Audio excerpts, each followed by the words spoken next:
Entra no ar a partir de agora o programa Paraíba Tem, que é uma iniciativa da Federação das Indústrias do Estado da Paraíba, com apoio do SESI e do SENAI. Recentemente, o SESI realizou o Fórum de Saúde e Segurança em Campina Grande e João Pessoa. E foi a partir deste evento que gerou o tema do programa de hoje.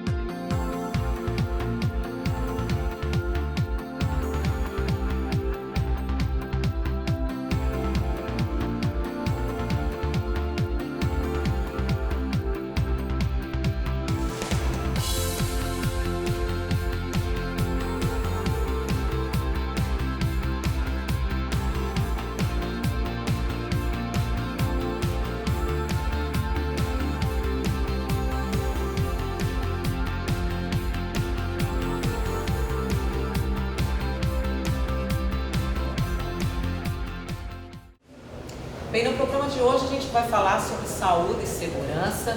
Estamos aqui com vários especialistas no assunto.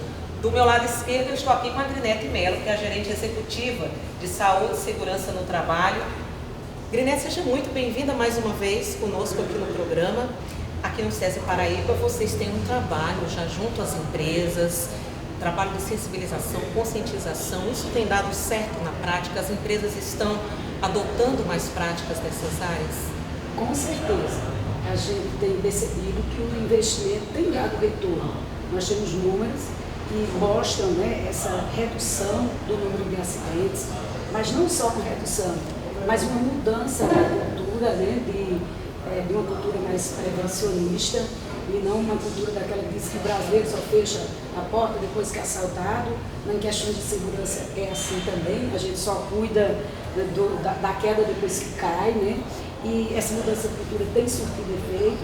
Hoje nós temos a oportunidade, durante o fórum, estar com um especialista, como o doutor Cláudio Patrins, colega do SESI Nacional, que vem nos apoiando nesse trabalho. Os nossos convidados, doutor Gustavo Nicolai, que vai trazer, além do seu conhecimento, sua ampla experiência na hora. Doutor Edvar Abreu, que também tem uma longa experiência, bastante conhecimento. A ideia é que nós já temos os números, mais de 400 inscritos, mais de 150 empresas. Não é a carteira de clientes do SESI, mas a gente já considera um bom número para estar fazendo essa discussão constante. Isso é uma discussão que ela não se encerra, ela é constante e que mudar a cultura, mudar a postura e fazer essa compreensão que saúde e segurança é estratégico para o negócio e que ela reduz, sim, ela reduz os acidentes e esse investimento ele é capaz de trazer sustentabilidade para as empresas. Aqui conosco também está Cláudio Patros, médico especialista do SESI Departamento Nacional, como o Grinete já apresentou. Eu queria fazer uma pergunta. No cenário nacional, como é que as empresas vêm se comportando com relação ao tema saúde e segurança? Olha, a gente tem notado assim, que ao longo dos anos tem tido uma melhora na preocupação das empresas em buscar resultados mais satisfatórios na área de saúde e segurança. Isso é claro, como a Grinete reforçou, isso faz parte de uma mudança cultural, Não é de um dia para o outro que a gente consegue alavancar resultados em SST, a não ser que eu tenha efetivamente uma mudança nessa cultura. É sabidamente que no Brasil a gente tem uma cultura muito mais protetiva do que preventiva, Tanto que uma pergunta que a gente sempre recebe é a questão olha, está usando equipamentos de proteção individual, está usando o protetor de uma maneira correta e tudo. E isso é importante? É importante, mas na área de saúde e segurança o mais importante é antes disso, é o processo de prevenção, evitar que o indivíduo que o ambiente esteja em condição inadequada para exercer uma atividade laboral, né? A nossa cultura, eu tenho falado isso muito às vezes nas apresentações que eu faço, é que o próprio brasileiro, né, a nossa própria lógica é um modelo não prevencionista, né? Um exemplo na indústria automotiva, quando foi exigido a questão do airbag do ABS, né, o freio ABS, o airbag entrou primeiro. Só que o airbag ele não evita o acidente, ele protege o ocupante lá dentro. Quem evita o acidente é o freio ABS, que é um equipamento prevencionista. Esse a gente teve que esperar mais 2 anos para poder ter isso obrigatório aqui no país. Essa mudança, a gente tem 2 mecanismos que eu entendo que a gente consegue fazer. Uma mais dolorosa, né, a mudança pela dor, né, quando acontece um evento, quando eu tenho uma situação mais crítica, aí sim a empresa vai lá correr, vai buscar uma alternativa para mitigar aquele problema. E a outra, que a gente entende que ela é mais efetiva, é trabalhar na origem da informação, ou seja, antes do acontecimento. Então é uma ação mais preventiva, que eu acho que é o foco que a gente vai buscar aqui hoje nesse fórum, é discutir um pouco isso, o que está sendo feito, tanto o SESI quanto o mercado, né, tem praticado nessas questões relacionadas à prevenção de acidentes e doenças do trabalho. Gustavo Nicolai, que já esteve conosco, seja muito bem-vindo, né, de volta aqui ao programa Paraíba Tem. Gustavo, em algum momento, eu acredito, né, me corrija se eu estiver errada, houve um start em que essa consciência, essa sensibilização nas empresas começou a crescer mais do que anos atrás. Em que momento você diria que essas empresas tomaram essa consciência maior? Porque hoje se discute mais saúde e segurança. Bom, muito bem.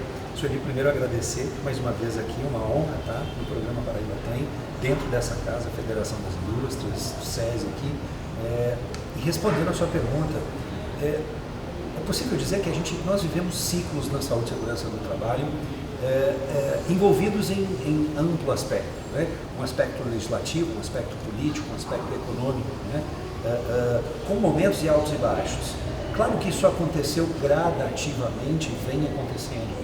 Quando a gente olha para frente, percebemos todos que o caminho ainda é muito longo.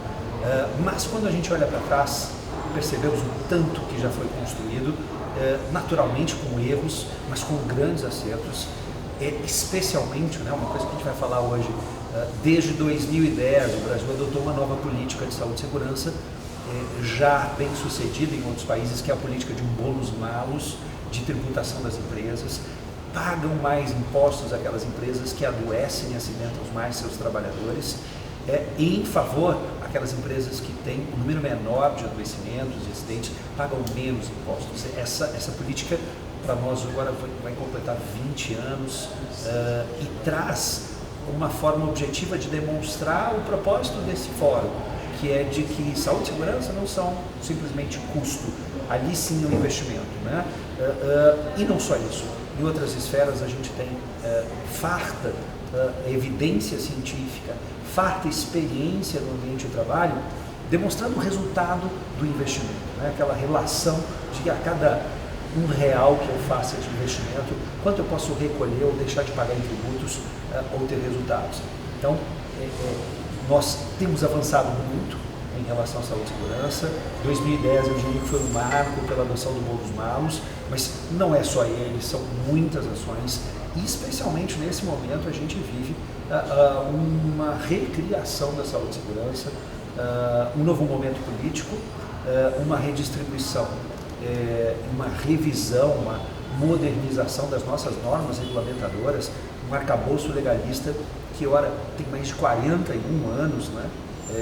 Dentro desse contexto, a chegada da escrituração digital, que a gente vai comentar um pouco, a substituição do social, também são molas propulsoras para o novo amanhã. Né? Então, muito a olhar para trás e reconhecer o que já foi feito. O Brasil é modelo de saúde e segurança perante a muitos países, isso é inegável. Todos construímos isso juntos e muito pela frente por fazer. Edivar Abreu, engenheiro civil e de segurança no trabalho, na sua opinião, quais são os impactos para as empresas que ainda não investem em saúde e segurança?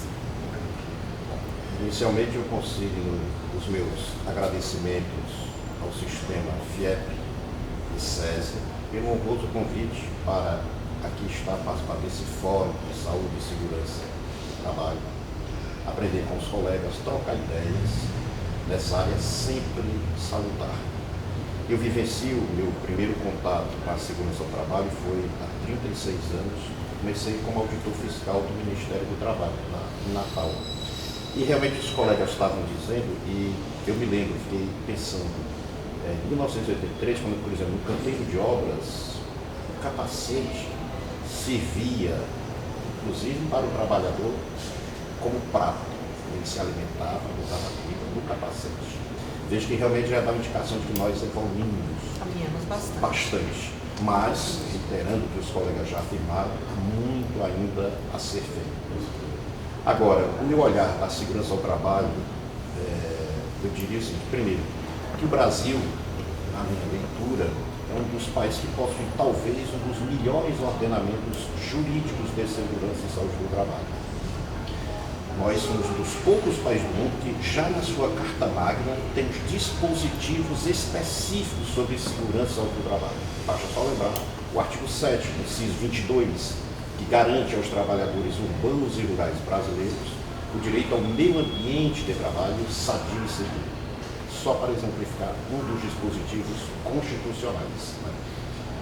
Do ponto de vista da legislação infraconstitucional, nós temos a CLT no capítulo 5º do título 2, que trata exatamente, o capítulo 5º se denomina da segurança e da medicina do trabalho, que compreende os artigos 154 a 201.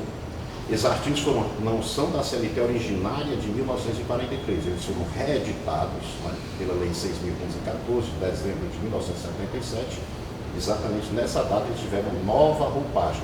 E a partir daí, 6 meses após, o Ministério do Trabalho editou as primeiras 28 normas regulamentadoras de segurança e saúde do trabalho. E que hoje totalizam já 37, na verdade 35, porque a IR2, inspeção prévia, foi revogada, eu diria que acertadamente, porque na verdade ela nunca foi colocada em prática. E a NR27, que tratava do registro profissional, dos profissionais de segurança ao trabalho, também foi revogada, até porque não era uma norma de segurança, era apenas uma norma burocrática, especificando os requisitos para que você cumprir aquela profissão poder exercer. Não tinha itens de prevenção propriamente dito. Então nós tínhamos 35 normas regulamentadoras. Cada uma dessas normas contém uma infinidade de itens. Então, em síntese, eu diria que do ponto de vista da legislação, nós estamos muito bem servidos.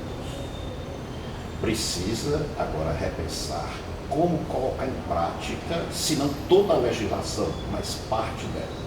E eu, assim, observo, e aí talvez já com o olhar da psicologia, eu observo um sofrimento grande dos profissionais de segurança ao trabalho, eu diria uma inquietação com essas mudanças. Eu não percebo, assim, eu particularmente acho, de maneira global, essas mudanças positivas. Eu acho que são necessárias. Nós temos muita burocracia. Precisamos certamente reduzir significativamente os níveis de burocracia. Bem, nós vamos ao nosso primeiro intervalo, mas você que está em casa não saia daí. O programa Paraíba tem volta daqui a pouquinho, hoje discutindo aqui com especialistas sobre o tema saúde e segurança. A gente volta já já.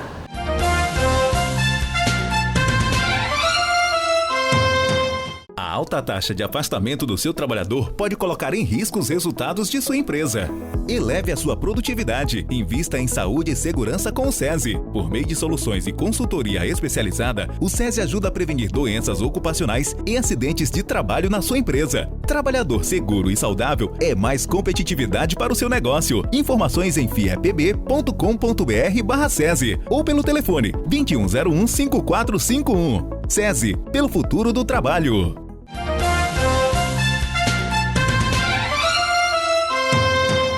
Estamos de volta com o programa Paraíba Tem, hoje falando sobre saúde e segurança, aqui com vários especialistas no assunto. Cláudio, eu começo esse bloco perguntando para você, quais são os riscos mais frequentes dentro das empresas? É possível delimitar de um modo geral? De um modo geral, sim. A gente tem hoje o risco preponderante, né, principalmente nas empresas industriais, é o ruído, né? A grande maioria das empresas tem níveis de ruído acima dos previstos tecnicamente, vamos dizer assim, pela legislação, e tem que ter algum tipo de medida de controle organizado. Além das questões relacionadas ao ruído, hoje, dentro dessa nova reestruturação dos sistemas, até foi falado aqui pelo Nicolai, da questão do e-social e novo e-social com o processo de simplificação, a gente está incorporando, né, nesses controles riscos ocupacionais que até então não estavam listados, ou se estavam listados, não estavam sistematizados de controle pelas empresas. São aqueles os agrupamentos além dos riscos químicos, físicos e biológicos. Quais são eles? Os riscos relacionados a acidentes, que a gente chama de riscos mecânicos, e os riscos organizacionais ou ergonômicos organizacionais, incluindo os riscos psicossociais do trabalho, né? Esse conjunto de agrupamento de riscos, ele vem sendo tratado no mundo inteiro de uma maneira muito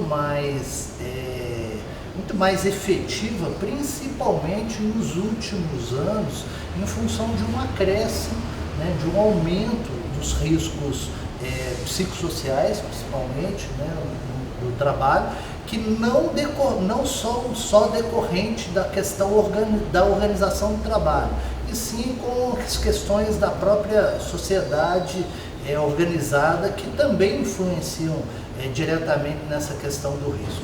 Agora, como a gente tem tratado isso, né, a gente precisa de muito acompanhamento, precisa efetivamente fazer gestão. Concordo com o Edvar que ele comentou da questão do ordenamento jurídico, das NRs, e assim, o nosso profissional está muito vinculado mesmo às questões normativas, e ele esquece de fazer o mais importante, que é a gestão, né? É gerenciar essa informação, gerar papel, gerar um documento, gerar um programa, um formulário. Isso aí, desculpe a palavra, qualquer um faz. O que difere o bom profissional do profissional que não é tão bom assim, para não chamar de outra forma, é efetivamente o que ele faz com aquela informação que ele coletou. Então, esse ordenamento jurídico, que eu concordo tanto com o Nicolai quanto o Edvar, é um ordenamento muito poderoso no Brasil, ele sofreu pelo fato de não ter sido atualizado ao longo do tempo, né? Então, eu tenho normas que não foram mexidas há 40 anos, normas de programas, principalmente as duas normas, a 7 e a 9, né? O PCMSO e o PPRA, então 25 anos que não sofrem alterações significativas. E aí sim eu tenho um problema, porque a ciência evoluiu nesses últimos 25 anos. E eu estou seguindo um papel que está definido lá atrás, o como eu devo fazer. E na realidade o que está sendo previsto agora nessas alterações normativas, em vez de eu falar o como, eu falei o que fazer.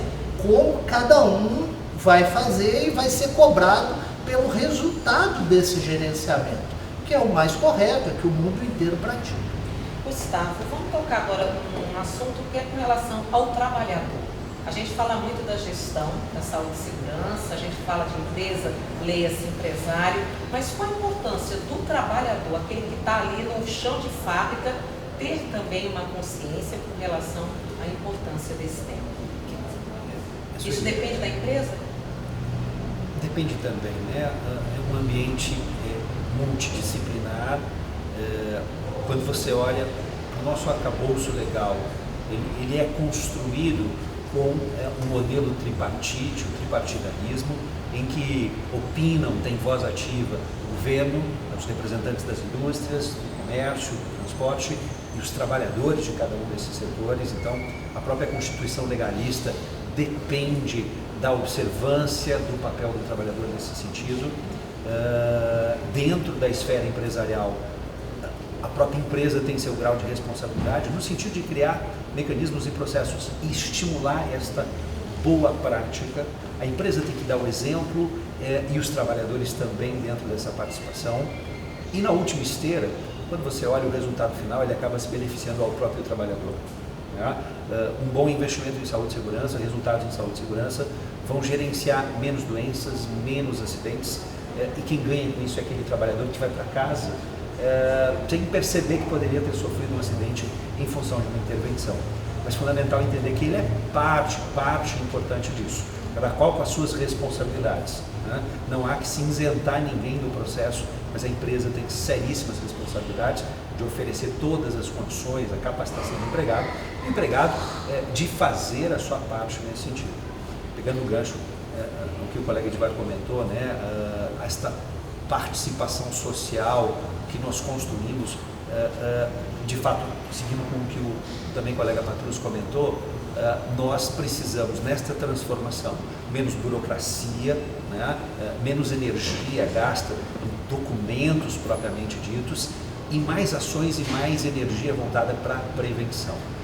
Ao longo desses 40 anos, talvez um dos nossos erros nesse modelo, que temos a oportunidade de corrigir agora, é termos sido muito burocratas, é termos gastado muito dinheiro fazendo exames de check-up dos trabalhadores para ver exposição a risco e ter investido muito pouco na redução dos riscos no ambiente de trabalho. Ela é bastante efetiva.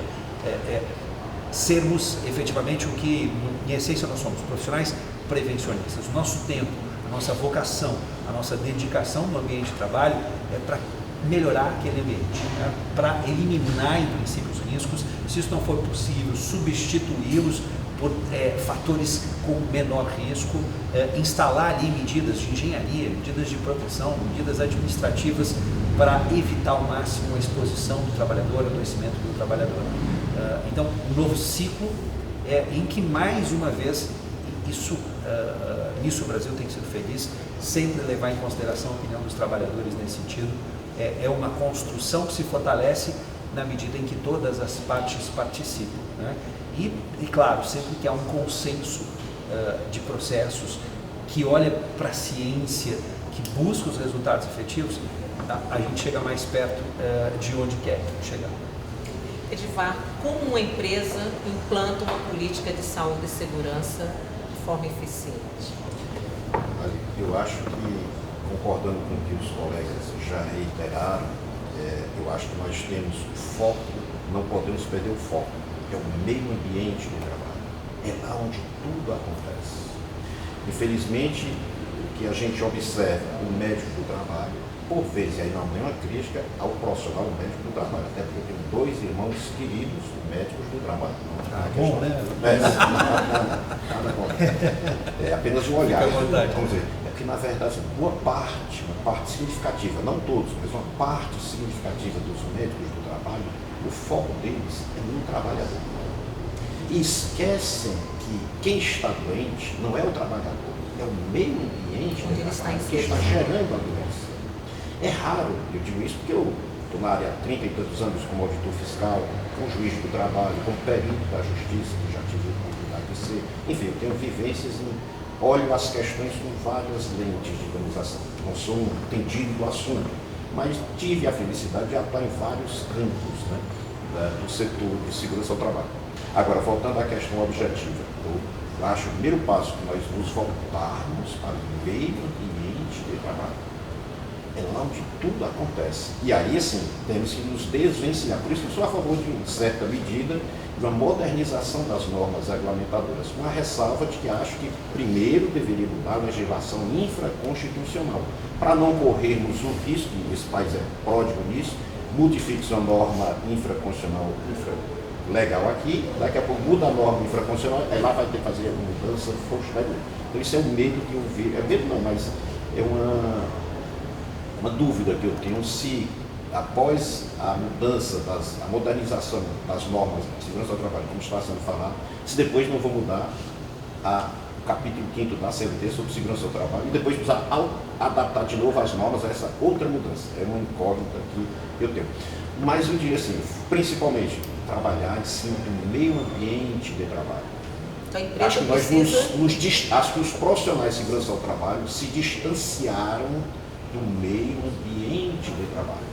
A empresa então precisa ter um diagnóstico, uma visão sim. real. Eu acho assim, e outro detalhe que eu acho também interessante é que haja unificação da legislação de segurança do trabalho, do direito do trabalho e do direito previdenciário. Isso é importantíssimo, porque nós temos, por exemplo, atividades que são consideradas insalubres para fins de adicional de insalubridade, mas não são para fins de aposentadoria especial, ou o contrário, e a gente fica, né, mas por que é para cá, por que não é para lá? Entendeu? Então não pode, isso é o mesmo poder executivo. Aliás, eu acho que o momento é propício, porque atualmente nós temos o secretário especial de Previdência e Trabalho reunindo, sob sua coordenação, os antigos Ministérios do Trabalho e o Ministério da Previdência. Então acho que é um momento ideal para unificar essas legislações.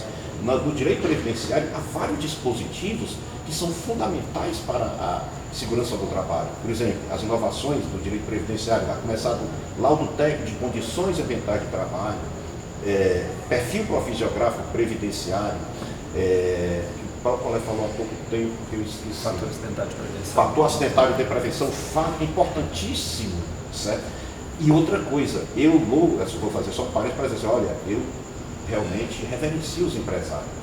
Ser empresário num país chamado Brasil não é fácil, porque o peso do Estado, principalmente do Estado fiscal, é muito intenso, é muito pesado. Não precisa ter muita coragem para você ser empresário num país chamado Brasil. Agora, é claro, nós temos também, da outra ponta, os trabalhadores, o que é que a política nossa está toda equivocada, porque nós temos, como eu falei anteriormente, um ordenamento jurídico excelente, temos vários instrumentos, por exemplo, vários órgãos do poder público, com incumbência, com responsabilidade para a prevenção de acidente e promoção da saúde ocupacional. Ok, a conversa está boa, mas a gente já vai caminhando para o encerramento do programa. Eu queria agradecer, Cláudio, pela sua participação, Gustavo, Edivar. E encerro com você, Grinete, aqui na Paraíba, as empresas que tiverem ou quiserem se aproximar do SESI para conhecer os serviços nessa área de saúde e segurança, como é que elas devem fazer? Quando falo do SESI, falando um pouco para dentro, né, o SESI da Paraíba conta com 64 profissionais de saúde e segurança no trabalho, engenheiros, médicos, técnicos de segurança, auxiliar de enfermagem. Além disso, nós temos os profissionais da promoção da saúde. Além do SESI na Paraíba, tem uma rede de consultores que faz visita constante às empresas. Nós procuramos divulgar o que o SESI faz em momentos como esse, nos fóruns. Nós procuramos divulgar no nosso próprio site, o www.fiepb.com.br, onde a empresa tem acesso à informação, conteúdos. Hoje nós temos uma plataforma digital que vamos, durante esse fórum, né, doutor Cláudio, falar sobre ela. Desejo que essa discussão, isso é um conjunto de ações, não seja um momento único como esse, mas que seja uma constante no SESI da Paraíba, porque mudar cultura para o ambiente, e nesse caso um ambiente de trabalho seguro e saudável e bem-estar, né? Ok, Grinete, muito obrigada também pela sua participação. Bem, a você que esteve conosco, muito obrigada pela companhia. A gente volta na próxima semana, nesse mesmo horário. Lembrando que para rever este e outros programas, é só você acessar o nosso canal no YouTube. Acompanhe também as nossas redes sociais. A gente volta na próxima semana. Até lá!